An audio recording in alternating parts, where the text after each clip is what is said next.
Hey everyone. Yeah, thanks for joining our event here. I'm excited for this chat on the art of persuasive pitching. We're gonna have Olivia, Erik, and Mac, as our featured presenters today. Really excited for that.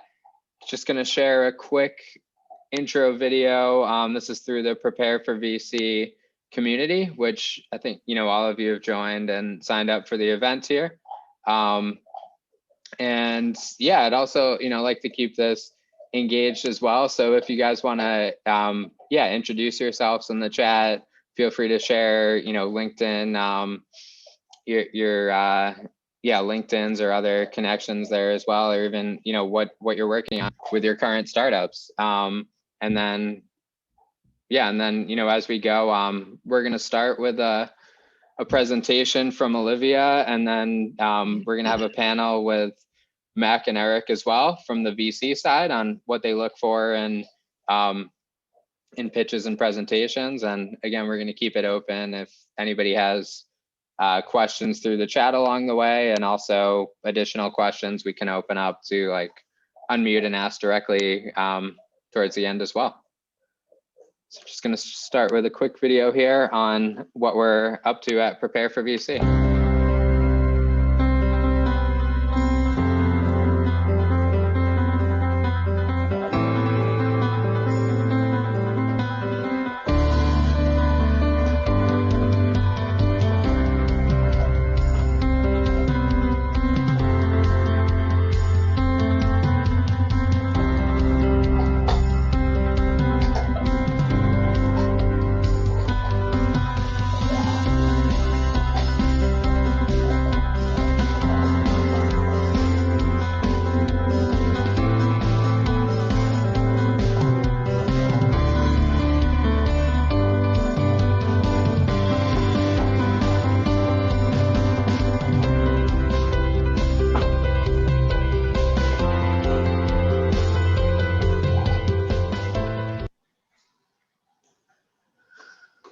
And so, yeah, this is part of our, let me stop sharing here.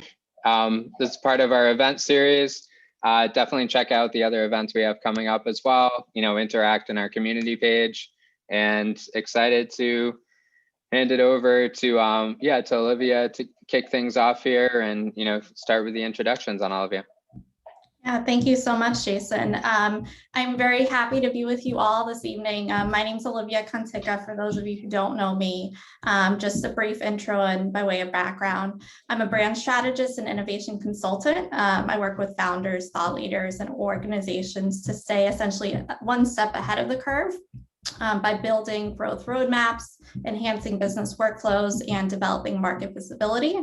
I have a specialty in persuasive communications. I actually have a law degree and a certification as a mediator. So persuasive communications in both my personal and professional life have served me rather well. And within the startup community, I've worked with over 30 founders to launch clear and cohesive concepts, everything from early stage on all the way through launching Series A funding. So I'm very excited to have you all this evening. And yeah, I'll leave it to Erik and Mac as well for intros. You want me to go, Olivia? Yes, please. Okay, Erik Bullen. I do a few things. I'm an investor at a couple angel groups here in Boston, the Launchpad Venture Group, which is about 150 members, and then Walnut Ventures, which is 40 members. I'm also an LP in a couple of funds, including Mendoza Ventures, which invests in AI and fintech. I'm also a mentor at several accelerators, including Techstars, and then I also advise companies directly pre-seed, seed stage, and scale-ups here in Boston, and also overseas internationally in Dubai and Berlin and Sydney right now. So nice to, thanks for having me. And, Great, thanks. I guess I'm last. McKeever Conwell, better known as Mac. If you follow me on Twitter, is Mac the VC. I'm a software engineer by trade, two-time startup CEO with one exit. We used to work for the investment arm of the state of Maryland, where I started the first and only state-backed pre-seed fund for women and minorities in the country. And now I'm in the process of raising a $10 million fund for Rarebreed Ventures, a pre-seed to seed venture fund. with a minimum check of 10K. We're raising in the 506C so I can publicly solicit. So every time I get a chance, I'll shout that out. We specialize in everything. So we're industry agnostic. We do everything but life sciences, and happy to be here. Great, thank you to you both. So we'll start the evening's session essentially with our top 10 tips. So we've collaborated on these, and we'll certainly post them on social media later on, either today or tomorrow. So no need to frantically take notes, but essentially, here we go. Hopefully everyone can see my screen. So first and foremost, I don't know where everyone else is, but here on the East Coast, it's just after 5 o'clock. It's been a long day, so take a deep breath. You're here, you made it through. But we also wanted to congratulate yourself for landing a pitch meeting. So pitch meetings and landing them, first and foremost, are probably 50% of the curve uphill. It's not necessarily downhill from here, but we definitely want to take the time to congratulate yourselves and the fact that you made it this far.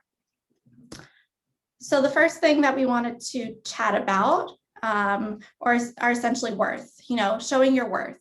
What are investors paying for? What's the amount of experience that they're looking for? So we found, in terms of showing your worth, demonstrating why you're worth what you're asking for. So if you're early stage asking for 50K, if you're later on and you're asking for 5 million, you still have to show substantial proof where that money is going to. So tout your background, don't be shy. Essentially, you're looking at your secret sauce. So what makes you different from others? Startup funding is incredibly competitive. If you go on Twitter these days, I mean, the market is completely saturated.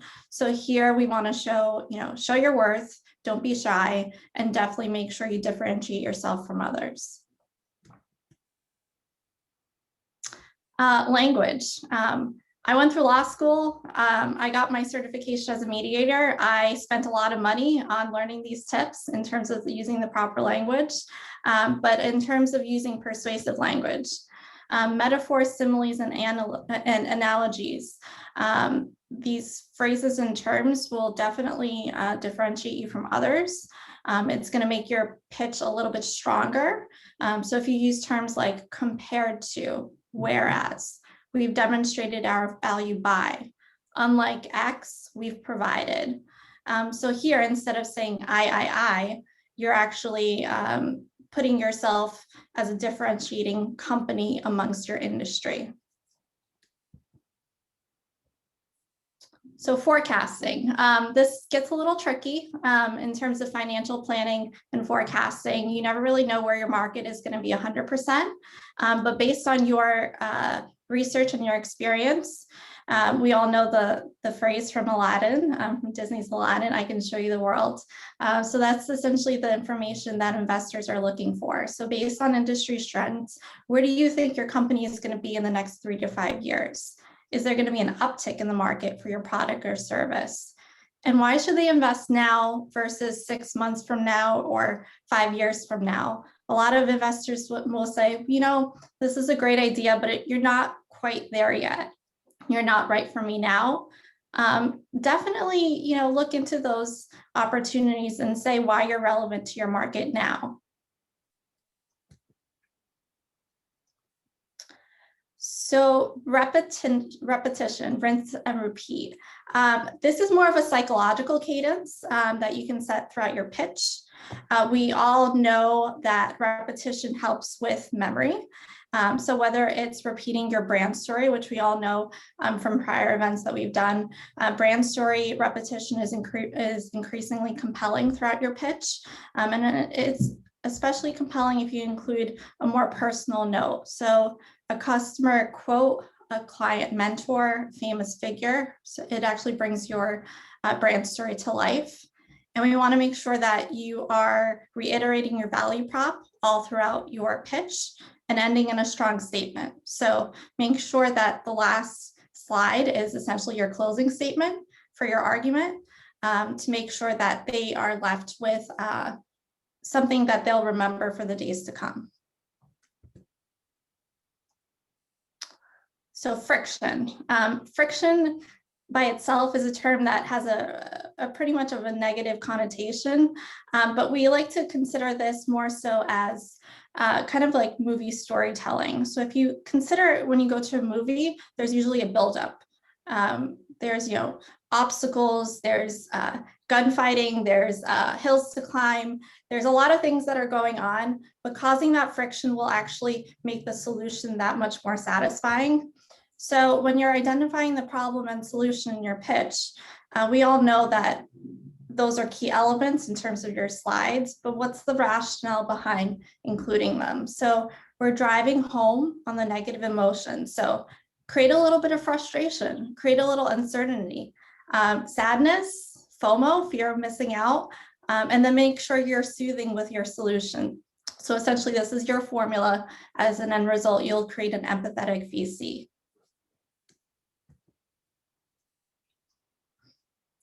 Objections. There will be questions, there will be holes and gaps. I most certainly can assure you that there will be curveballs also that are thrown from each VC. It's hard to prepare everything that they will ask within your pitch meeting, but we would recommend in terms of addressing objections, if there's any uncertainty, address it during your pitch, or if you don't have the answer prepared, make sure you follow up accordingly. So if a VC leaves the meeting saying, I'm not sure, yeah, but it's not the right time, or I don't really think the other stakeholders will agree with my rationale. If they leave with that thinking, you've already lost your opportunity. So make sure that you're answering any objections, and if you can't answer it at that time, make sure you follow up accordingly. So assertiveness. Pitching can be intimidating. I've worked with founders early stage all through Series A, and that nervous factor never quite goes away. It could be your first pitch or your 50th, but investors are essentially looking for assertive leadership qualities in terms of who they're bringing on. So don't be afraid to assert your position. Don't use passive or wishy-washy language. So I think it looks like perhaps this is all language that I'd probably tell somebody that I didn't want to date. If they ask me out on a first date, I think I'm busy. It may not be possible to schedule this for this evening. Instead, I would use more so affirmative language. So you should consider this is at the forefront, though it may seem you'd be surprised that. So more affirmative language will definitely take a more authoritative stance. So inclusivity, this is a technique that I use actually every single day with my team. So if you keep saying I, it makes you seem like you're a solo shop. But when you have actually team members in the background, even though they may not be listed on your website or may be included in your pitch meetings, there's power in the collective force that's working behind the scenes. Investors want to see that. If they're investing in you, they're investing in the people that you've hired as your team as well. So the collection of the minds is actually more persuasive than investing in you as a solopreneur. Relatability, we all know Wall-E. Clearly, I like my Disney references, but we're all human at the end of the day. So no matter our roles or titles, whether you're, a founder who is working full-time and starting a gig on the side, or if you're a VC who has 1 million followers on Twitter, at the end of the day, we're all human. So there is a likability factor that VCs are looking for. They want somebody who could be mentored, somebody that's coachable, somebody that they actually want to work with and have a regular conversation with. At the end of the day, it's somebody that they not necessarily have drinks with, but somebody that they would consider qualified as a business partner.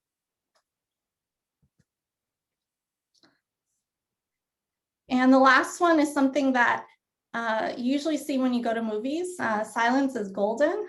I also like to compare it to website design.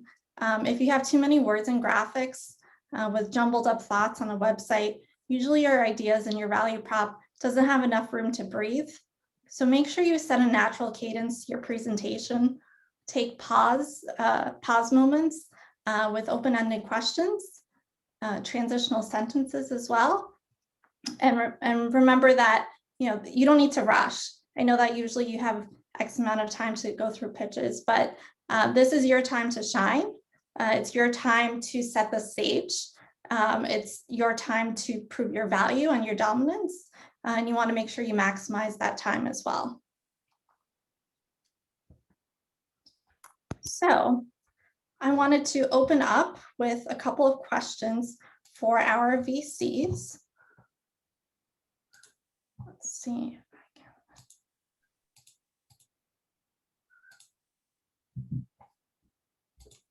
All right. Hopefully that stops sharing my screen. All right, so if Erik and Mac can unmute. So I wanted to throw a little bit of a curveball in the beginning. Let's talk about likability. So what are some of the personal qualities that you're looking for when a founder is pitching? What qualities make you more compelled to say, you know what, I like this person. This might be something that I'm interested in. Yeah, Olivia, Mac, you want to go ahead? No, go ahead, Erik. It's all you. Okay. So a big thing for me is coachability, right? And I think a few things that you threw out there in terms of assertiveness and leaving white space or so on, I think that kind of tie into that as well. But as a founder is pitching and then listening and taking in questions, we really look for signals whether that founder is listening to what the advice or guidance or the questions are that are given, right? And then how can the founder adjust accordingly? And how is the founder actually responding to it? And sometimes you have founders who are very, there's one thing about having conviction about it, right? But at the same time, saying, hey, you know what? If you don't know something, say so, right? It's okay to say, you know what? A good question. I don't know. Let me get back to you, right? As opposed to trying to get over it and try to get to the next question and act like you know the answer, right? So again, I think it's good to be assertive. It's good to have a conviction, but if you don't know something, say so. Also, sometimes you see founders multiple times, right? And the VCs or angels give feedback in terms of the pitch and the positioning and the direction, or maybe the gaps in the pitch. And when they come back, you better have evolved, right? And improved your pitch at that point. And sometimes we do, most of the time, if they're coachable founders and they have a learning mindset, they do that. Sometimes we have founders who didn't adjust a single thing, right? And that's not a good sign in terms of even how they run the business. Mac, do you have anything to add? Yeah, I agree with Erik on all accounts. What I would say is your passion comes through in the pitch, right? And granted, that should not be a thing that investors lean heavily on, but I will tell you, it will sway folks, right? Like people will get excited by your excitement. So keep that in mind. The other thing is to add, one thing I look for is the way, if you're pitching and you have your co-founders with you, I look to see the way you interact with your co-founders. I look to see if you talk over each other. I look to see if you argue about things. I look to see if you contradict each other, because that's a sign of how you work as a team. And, if you're not working cohesively as a team, that's already a negative indicator. That's also going to be a sign of how you're going to work with me, right? This is how you work in general. So I'm always looking for the little things also when you're pitching. But Erik hit on all the other key parts. Okay. Yeah, maybe one other thing, and I think Mac, you kind of alluded to this too, is what's the backstory here, right? Why are you as a founding team doing this? And that's really important for me. It's not about the money usually. It shouldn't be about the money, right? There's usually some kind of backstory on why the founder thinks that I am the one to solve this particular problem. I know it's there. I'm the one to solve it, right? I want to know why. And what that tells me is if you do have some reason to do this other than money, that if things become difficult, right, as they always do during startups, you'll stick with it and you'll figure out a way to do it. And as opposed to giving up. And it's just it's not a bright, shiny object and you go on to the next one if things become difficult. 100%. Yeah, it's interesting that you guys touch on the why statement, because I've heard the struggles amongst founders, those that have a why of financial gain are in pretty much for a rough road, right? Unless they, reach their milestones within the first year or so. But otherwise, what is your why? Are you setting the stage for as a groundbreaking leader in your industry? Are you providing for your family? Do you really want to be an expert in X, Y, and Z? So that in itself will help you sleep better at night. Because if it's just the money, you're definitely you're in for a lot of sleepless nights. Yeah, Olivia, one other thing, just as you're touching on money, right? I think the other thing that we're looking for is, raising money. That's not the goal, right? The goal is it's a tool for you to build a healthy business and a healthy company, a long-term sustainable company. That's what you need to be focused on. One of my pet peeves is when there's a celebration around closing a round and funding and so on. Great, right? Celebrate that, but ultimately what you should be celebrating is revenue and customers, right? Focus on that.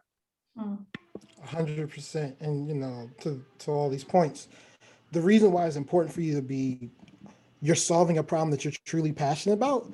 Like when we talk about when this process gets hard, let's be honest about it.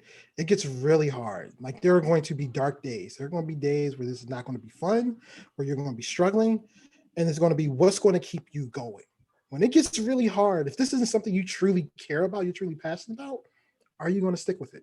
Like we look for that. And that's part of the passion that we look for when you pitch, because we want to see if this is something you're truly passionate about, it's going to come out. Like when you start to talk about this problem, we're going to notice that, right? And those are other things that we look for in a pitch. What about raising objections, right? VCs have different ways of raising objections. You can either do it throughout the pitch, right, and kind of this interruption cadence, or you can do it in an email afterwards or at the end of the pitch. How do you typically like to approach a founder with your outstanding questions?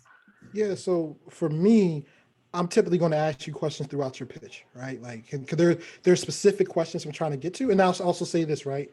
When you first meet me for the first time, I'd rather have a conversation than a full pitch. And that's just unique to us in our firm, right? So when you meet me or when you meet somebody else on our team, the first meeting is typically a conversation. You can have a deck if you want, but that's not what I'm looking for. I'm looking to have a conversation and get some key indicators from you. And then the second meeting is where we have the pitch. And even then, we're going to stop you throughout and start to dig in on the components that we care the most about, because sometimes founders will use their deck as a crutch to get through all the things that they want to get through, but I don't need to hear everything that you want to tell me. There's specific things that I want to hear for me to help make my evaluation. But that's how we work at Rarebreed, and every fund is different. Yeah, and as Max said, I think every fund is different, and every investor might approach things differently in terms of the form or the cadence or the way that the meetings are structured. Just give you some insight in terms of how do things, both at Launchpad and Walnut in general, the approach is similar. We take a look at 3 to 4 companies a month, and each company gets 20 minutes to pitch, and then there's 5 minutes of Q&A, and then subsequent to that, there's 5 minutes of internal member deliberation whether we want to take that company to the next stage. So at that point, the company pitches for 20 minutes, and then we have Q&A afterwards. If that company moves forward, let's say at Launchpad where we do price seed rounds, the next stage is what we call the deep dive, and that's where you take another hour and a half with the CEO and the co-founder to dive deeper into the business. And that's where we might have them pitch and might stop and dig deeper into the business. So it's not a clear sequence in terms of that previous pitch. If they do pass that deep dive, then we go into due diligence, and we separate that into business and then technology due diligence, and that's much deeper as well. And again, the form is slightly different there. We'll dig deep into the business there with the founders as well as the employees and potentially some reference customers. And I know that both of you have a wealth of experience in terms of being on the side of listening, right? Listening when a founder comes in.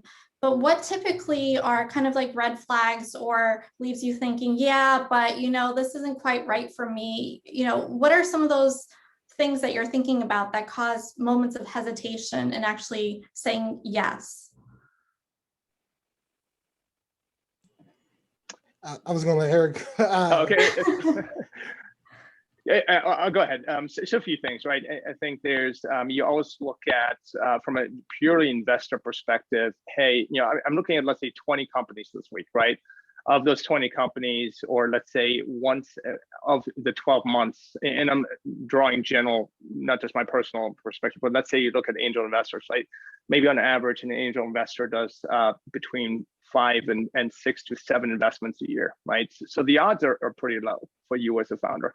So you've got to look at the odds as well. And then for me as an investor, why am I giving you that money versus the other 20 companies that I saw this week, right? So it is a numbers game. And for me personally, I need to believe, okay, first of all, what's the probability of you succeeding as a founder in this particular market? What's the potential of this company, including the size and the potential exit? And then at the same time, what's the period here that I'm looking for a return, right? And especially for early stage investors, looking at pre-seed, seed stage. If you look at historically, the rule of thumb was, well, gee, 5 to 7 years. That's really not the case. As an early stage investor, you're looking at 10 years, right? And you know more about your children sooner than you do about investing in startups, right? About how well they'll turn out. So it is a long-term game, and so you're looking at and really placing a bet, especially early stage, on the founding team and the market itself. And one thing that sometimes causes me hesitation is, more specifically as you're going through the pitch, is if the founder or the founding team really doesn't understand the market. There are a lot of times when you get to the competition side and you have the 2x2 and that startup is that only one in that upper left, upper right quadrant, right? And we're the only one, we're first to market. Sometimes you see the companies doing pitches and then the investors are sitting there on their laptop Googling competition, right? And the number, sometimes the top result is a competitive company or a substitute company, right? So make sure you really deeply understand your market and what you're getting into. And be honest about it as well, right? I think honesty about competition, about your strengths and weaknesses is really important. I would say the things that give us pause more often than not is around traction and like how far along the company is and whether or not, to Erik's point, how much do we believe in this company or how competitive this company compared to not only the other companies in the space, but all the other companies I've seen over whatever given period of time. Like in a given month, I'll see 100 to 300 companies, right? So that means in a given quarter, I'll see 300 to 900 companies, and I'll invest in 0 to 4, right? So if I see 900 companies, I make 4 investments, like clearly I'm going to say no far more than I'm going to say yes, right? And so that becomes difficult. But what I will say is the things that give us pause in the pitch immediately is if you're talking to us about a space and we start asking you questions about competitors, and like there are competitors in the space that are fairly well known that you don't know of, that's going to give me pause, right? If we start asking questions about your numbers and you don't know all your numbers or you don't know your unit economics, that's going to get me pause. If it feels like that you're tiptoeing around things and don't want to answer certain questions and you're trying to talk your way around it, like you're not going to be able to talk your way around our questions. Like we know what information we're looking for, right? So like, yes, you may be a great storyteller. Yes, you may be going the right path. But if I ask you a direct question and you're trying to, be like a politician and kind of talk around it, like I'm going to notice that. It's not going to be missed on us. Those kind of things give us pause. So when you're pitching and you're going through the Q&A phase, be honest, answer the question. If you don't know the question, don't know the answer, it's okay to say, I don't know, but I'll get back to you, right? But those are very tactical things in a pitch that we're going to notice. Like if there's anything that you don't want us to know, we're probably going to ask about it. Don't try to hide it, right? Because a lot of stuff that founders try to hide very often aren't big deals, but they become a big deal because you tried to hide it. Because if you try to hide something in the pitch, what are you going to hide when we have to have board meetings? What are you going to hide when your company starts to go through issues and you really need our help, right? Those are indications, those are little indicators that, we look for. Yeah, and just to add to that, Matt, you talked about the numbers, right? And this is more specifically for the CEO role, right? If you're the CEO, you better know your numbers inside and out. You better know your customers and know your product, right? Don't, sometimes we come across CEOs who then defer to their CTO, or technically she's fine, but ultimately on the top level, you need to understand what your product does, what your product vision is, who your customers are, why your customers behave how they do, and why they buy your product, and then know your unit economics and other financials inside and out. You have to know that as the CEO. So we talked a little bit about, getting the yes, right, in order for someone to sign on. But what about if somebody has those moments of hesitation and they end up saying, you know what, this is not the right time for me? When is it okay for a founder to actually follow up with you, right? When does it become too nagging or too, like here, hi, here's my red flag, I'm ready to go now. When is it appropriate and not appropriate to follow up? Yeah, this happens where, I'll tell the founder not right now, get some more traction. They'll come back 2 weeks later, like you probably haven't gotten enough traction in those 2 weeks. Now, if you have, sure, like if you go from 0 users to 20,000 users in 2 weeks, feel fine, reach out to me. But generally speaking, your follow-up's going to be somewhere from between 6 weeks to 9 weeks. Give us some time to breathe, give some time to, because in the meeting, we're going to give you feedback. It's going to take you some time to work through that feedback. Like you're not going to work through that in a week. You're not going to work through that in a month. Like it's going to take you some time to get through. So kind of work on it. What I would say was more than likely to happen is you're going to put us on like quarterly or bi-monthly updates. Add us to your update emails. And then when you have a significant change in the business or in the traction, then that's when it's a good time to reach out to me. Or if you have a specific question, like if you reach out to me the next week because you had a very specific question that I can answer, that's fine. But then don't ask me a specific question every week, right? You're trying to build a relationship, you're trying to build a cadence, but within reason. And so, like it's okay to reach out. Just don't be a jerk about it. Yeah, I would say just maybe turning it in terms of just some recommendations for founders, right? I think ideally when you talk to investors, an investor isn't interested right now, get a good understanding of what that investor is looking for, right? The question is, do you fit potentially within that investor's portfolio in terms of their thesis and approach? If that's the case, great.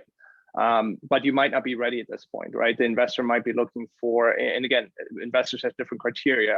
I'll say maybe an investor's looking for 50,000 MR, right? Or $1 million AR, whatever those factors are. Try to find out as much as possible from the investor who says no, not right now. And then if you can meet those numbers, let's say within 6 months or so, that's a great story to tell, because you can go back to the investor and say, look, you said this is what you're looking for. I've achieved that within that certain time frame that I made a commitment to, right? And I think that's a good story to tell.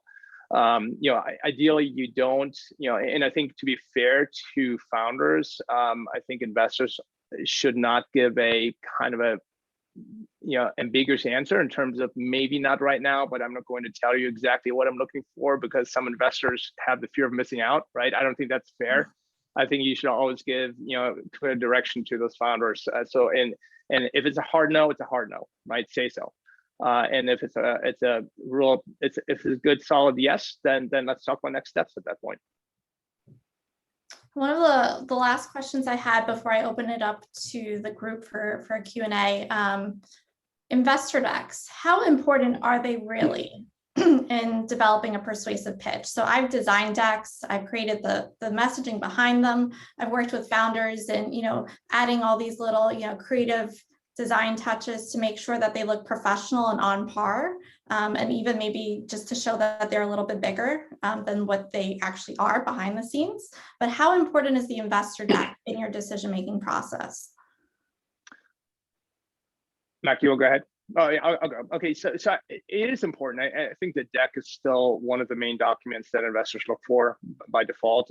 I don't, personally, I will use some other formats as well, but I think you have to have a deck. Now, that said, I think there are 2 types of decks, or maybe 3, right? There's a teaser deck, which is basically a subset of your main pitch deck that you'll use. And then there's, you've got to think through, a lot of times you see decks that are used for pitching that are really documents for reading, right? That have way too much text. So you also need to think about having a pitch deck, which is a deck that really supports your story, what you're verbalizing, right? And talking about. Being able to, not to be too verbose on the slide, because if you have too much text on the slide, what's going to happen is that the audience is going to start reading and not listening to you, right? So there's, Olivia, you talked about designing the deck, right? I think the design in terms of structure and content and style is really important. But you also have to understand what the forum is and the type of audience you have for them to actually consume that information. That's a great point. All right, so I want to throw it out to the group. Oh, go ahead. I was just going to say investor decks are super important because you don't know the process of the firm you're speaking with, right? Because at some venture firms, you're not going to get a chance to pitch to everybody. You're going to pitch to one person who's then going to take that information back to their team. And so there are going to be people on their team who are only going to know you based on whatever they regurgitate from you in your deck, right? And so if your deck doesn't clearly define what you do, well, you better hope whoever you pitch to can regurgitate everything you told them. But they're never going to know your business inside and out as much as you. So make sure you do have a deck that can be clear because you never know the process that a fund uses. It's a really great point. So I'll open it up to the group for a Q&A. We had a couple of questions already come in. So one of the questions from Dalton I'm seeing, what are the best questions that a founder or CEO has asked you during a pitch? Well, look, whether it's during pitch or not, I think the important question is, and again, this is more guidance and advice to founders. And this is even when I have a one-on-one with somebody, right? Ask whether I'm interested in investing, right? Don't be shy about it. Ask those investors. Don't leave without having a clear answer. I think that's the best question that you can ask. And then two is, I think that never leave without doing that, right? But I think what's important too is it's a two-way street, right? You as the founder also need to understand and have chemistry with your investors, right? And you don't, occasionally you go just for the check, but that shouldn't be the default. That should be the exception, right? Usually you want investors who are strategic investors who can provide human capital and expertise in addition to the check. And you have to get along with them, right? This is a long-term relationship. So you have to ask those questions in terms of, the way, how do they work with you as a startup once they invest, right? What kind of support are they providing? What are their expectations, right? In terms of even tactical things like investor updates, right? And how do they work with you? What are their expectations 3 or 5 years from now? What other partnerships could they build with you? So I think understanding what that investor brings to the table is as important as for the investor to understand what the startup brings to the table for the investor. What about KPIs, right? We're looking at a lot of different KPIs in terms of traction and metrics at an early stage. What are the most compelling metrics for you to see during a presentation? Again, it depends on the product or the service in the market, but what are some of the things that you're looking for in terms of numbers? It's all industry and business model specific, but really we're looking for whatever KPIs drive the bottom line, right? Whatever it is that drives the bottom line or shows a growth of the bottom line is what we're looking for, right? So like, we might not be looking for the amount of users, but it might be the amount of transactions you're having every month, or how active your users are, how long are they spending on the product, right? We want to see like your order value, is it growing over time? Like it all depends on the business model, but it's like what indicators are there in your business model that shows growth? So like, let's say you have a marketplace and you have transactions, but every transaction is a different price. So even though you might do, 20,000 in revenue one month with 2 transactions, but you might do 10,000 in revenue the next month with 2 transactions, right? In that case, I'm not going to be looking at revenue. I'm going to look at how you're growing your amount of transactions every month, right? Like that's going to be a better indicator, a better driver. So it all depends on the business or the model, but being very clear on what are the KPIs that drive your bottom line. And if you're not clear on that, feel free to have that discussion with VCs and other mentors beforehand, as you're building your pitch, right? Like that's a great question to reach out to me like, hey, Mac, these are our key KPIs that we're working on. Is there anything I'm missing? And we might be able to have a back and forth email about that and even have a discussion before you even think to pitch me, right? Like those are the kind of things you can look for advice on.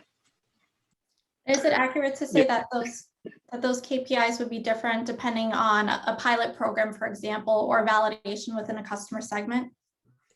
It could be, but it depends on how you structure it. It could be different or it could be the exact same. It really depends on how you set everything up. Yeah, everything that Max said in terms of it's business model specific, right?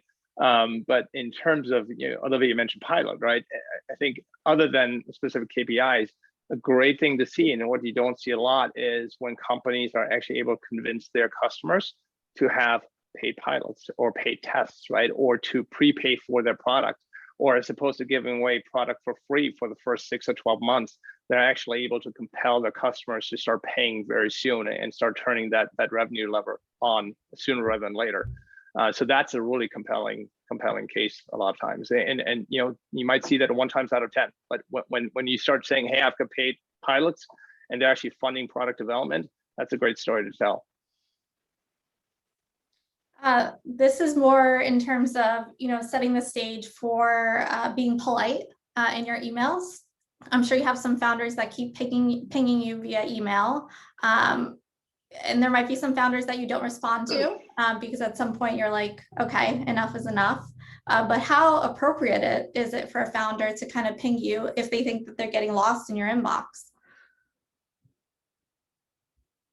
Yeah, I think you've got to, like any human communication, you've got to understand the person on the opposite end, right? Understand their behavior and their culture as well. And sometimes that's hard to do. I think it's a balance between being persistent and at the same time understanding when it's a no, right? And you know, in terms of being persistent, I think sometimes investors also look for you to be persistent because it shows that you have a knack for selling, right? But again, like an annoying salesperson, right? Don't be annoying and be overbearing either, right? Understand when the signal is there that you should back off, or the answer is no. I think it's always important for both sides to be polite and professional, right? I try to answer all my emails. Sometimes, you know, frankly, emails get lost, right, in the slew of emails that investors get. So I think following up a few times, that's good to do. And hey, I'm bumping this up on your inbox. Just want to make sure you saw it, right? And I think it's a fair ask for a startup or a founder to ask the investor to at least reply, right? In my mind. So, you know, I'm somebody who's very public and open with my persona and with people being able to reach out to me. Because of that, I get way more communications a day than I could ever respond to, right? So I would tell you, be persistent, keep pinging me. The one thing you don't send me a message and say, forget you, Mac. You know, you never responded to my email, or you never responded to my DM. You're not real, or you fake, or you don't care about entrepreneurs. Do you think trying to shame me is going to make me want to invest in you? Probably not, right? Do not put a message on Twitter and be like, I reached out to Mac 10 times, he never responded. Well, I don't follow you. I didn't see your DM. It's only so much time in a day. I'm sorry. But now that you put that on Twitter, good for you. Probably not investing, right? Like, there are ways for you to still continue to try to reach out to me without you trying to shame me for not responding to an email that within the 24-hour day. That's only so much time I have, and I have a family and other obligations to do, right? Like, this job is in my life, even though for a lot of VCs it can become that, right? But being polite will get you a lot further than you trying to shame somebody, because like, I'm going to miss on a lot of companies. I'm only going to be able to invest in a few, right? Like, I'm not going to be great. I'm not going to be perfect, but we can't even start to have a dialogue the moment you do something like that. Yeah. Sorry, one other thing, right? And I think it's important distinction to draw here is know your audience, right? There's definitely a difference between venture capitalists and the angel investors, right? I mean, VCs, I think, you know, I'm not going to speak for you, Mac, but I think in general, right, VCs, that's their job, right? A VC may be spending 40 to 60% of the time on sourcing deals, right? And the other time, obviously, raising money for their own fund and doing other things. Angel investors, you know, the typical angel investor is a high net worth individual, right? Maybe a doctor or a lawyer. They've got day jobs, right? So you've got to understand that as well. It's not their full-time job to source deals. I think most angel investors are very generous with their time. But respect that time too, right? When you get it. One of the things that I always think about is there's always an aha pivot in a pitch, right? There's something that a founder says and you're like, you know, that was what I was looking for. For me personally, it's seeing if a founder has done research in terms of things or other companies, portfolio companies, for example, that they might be able to become complementary sponsors of. You know, to make sure that it's more in line in terms of what you're looking for your portfolio progression. So what's kind of that aha? Is there something that you're looking for that a founder will say or do to make that really good last impression for you? So this is easy, right? If your traction number's big enough, none of the other stuff matters, right? Like, does the pitch matter? Yeah. The business matters far more, right? Like, the best investments I've ever made were in companies that were just growing so incredibly well that it was like, yeah, I want to be a part of this, right? Where like, there were like, if they never pitched me, I probably still might have jumped head in, right? So like, yeah, the pitch is important, but you having a good, solid, successful business is far more important. Like, that's the goal. We're investing because we believe that you can grow that company. So if you come into the room like, look, my name is XYZ, this is the problem we're solving, this is our solution. Over the last 6 months, we've grown by 38% month over month. 4 months ago, we did 40,000 in sales. This month, we did 128,000 in sales, right? Like, I literally know a founder that had a pitch that was similar to that, who raised 1.5 million in 24 hours, right? Like, at the end of the day, if you have a good company, you can get there. So if you can hit me over the head with something like that, we're good. It's funny you say that, Mac. I actually had a conversation earlier today with the company. And so we had a half an hour conversation, right? And we talked about the business for about 20 minutes. And about between minute and 25, we started talking about revenue and traction. And the answer was, well, in 2019, we ended the year with about 75,000 ARR. Last year, we ended up with about $1 million, in December, a few months ago, right? $1 million ARR. And we're expecting to do about 2 to 3 million by the end of this year. I mean, if you hear numbers like that, you're like, okay, I'm pretty much sold there, right? Let's talk more. So, the traction that company has was pretty amazing. In addition to the investors that they were able to get over the past few months, and then also the partnerships that they were building. So it was a clear-cut case. Like, if I could write a check today, I would, right? So yeah, traction is one of those big things that you look for. Great. Is there any last thoughts that you want to leave to our group of participants before we close out for the evening? Any last thoughts? I think the big one is always remember, like, fundraising is not the goal, right? Like, we as VCs get overhyped all the time because founders think that if you give me a VC and they write you a check, all your dreams will come true. That's not what this is, right? What we do is we give you a tool to help you grow faster. That's all the money is. It's rocket fuel to grow faster, right? At the end of the day, you're out here to build the best company you possibly can, and that should always be the goal. And as long as that's your driving goal, you're on the right track. Yeah, and I would say understand that dilutive venture capital money is not the only avenue to build a good company and to grow, right? I think a lot of founders think that's the only thing that's available, right? There are other avenues. There are plenty of good, solid companies that were bootstrapped or maybe have gotten some friends and family and early angel investors that have grown very well, that never had to go down the venture capital road. If, let's say, you're a SaaS company and you start producing profit, you can look at revenue-based financing. If, let's say, you're even a company that's in the $2 to $3 million range, you can look at venture debt. That's another option. And sometimes you combine venture debt with venture capital, dilutive capital as well. So there are a lot of options out there, right? So make sure that you really understand philosophically what kind of company you want to build long term. And I think that impacts your culture as well. And then what options are available to you, and then ultimately what's your funding strategy. And like Max said, the goal is to build a good, healthy company that's there for the long term and not to raise money. Money is only a tool in your toolbox. Awesome. Well, thank you so much to both of you for joining us this evening. I saw a couple of questions in terms of the recording and the PowerPoint. The recording will be available through Prepare for VC. The PowerPoint will be accessible. I'll be posting it on my personal website, oliviakantyka.com, for you to be able to access it. And if anybody wants to reach out to you guys, what's the best way? You can find me on Twitter. It's at Matt Conwell. I put it in the chat earlier. It's at with my name that you can see here on the chat and on the screen. Find me on Twitter. Find me on Clubhouse. Best way to get to me. Okay. And for me, I'm not much of a tweeter. Do that on occasion, but best way to reach out is just connect with me on LinkedIn. Great. And Jason, thank you so much for having us. We really appreciate it. All right. Yeah, thank you. And what's the best, Olivia, what's the best way to connect with you?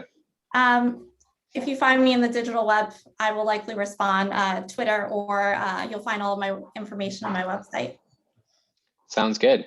Yeah, no, great discussion, everyone. And yeah, thanks to all of our audience members. Great questions, and yeah, great chat going on here as well. So excited for more of these. Definitely check out some of the upcoming events on our community page, and feel free to reach out if there's anything else we can help you in your current startups.